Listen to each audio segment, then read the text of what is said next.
Salams and welcome. Thank you for joining me in episode number 340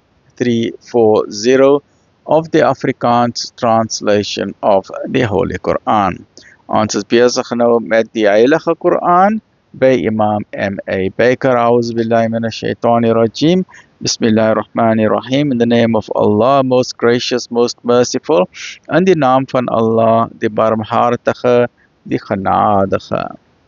Episode 340, hoofstuk 26, die digters, the poets, Surah 26, Surah Ash-Shu'ara. Afdeling 4 van hoofstuk nummer 26. Moses word gered en Farao verdrink.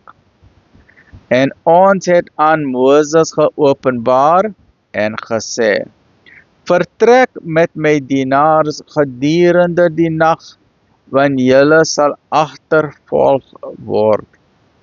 En Farao het bodes na die stede gestuur wat moes sê, dit is slegs 'n klein groepie, maar hulle het ons sekerlik vertoorn, en ons is 'n goed gewapende menigte. Om hierdie rede het ons hulle uit hul tuine en van die fonteine verdrywe, en van hul skatte en voortreffelike wonings, so het dit gebeur. En ons het dit as 'n erfenis aan die kinders van Israel gegee. En toe het hulle by sonopkoms hul agterna gesit, en toe die twee skares mekaar raak sien, het die metgeselle van Moses uitgeroep, ons sal sekerlik ingehaal word.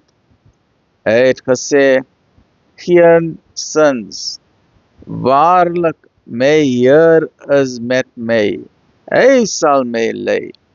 Toe het ons aan Moses geopenbaar, slaan op die see met die staf.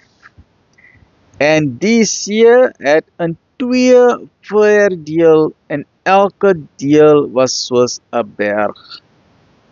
En daar het ons die ander laat naderkom, en ons het Moses gered, en almal wat saam met hom was.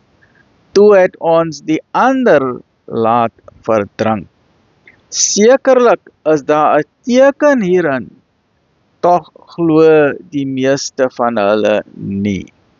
En voorwaar, U Heer is die Almagtige, die Genadige.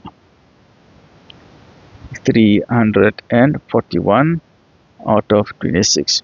Join me in the next episode, which is episode number 341 van die Heilige Quran. Lekker bly, alhamdulillahi rabbil alamin.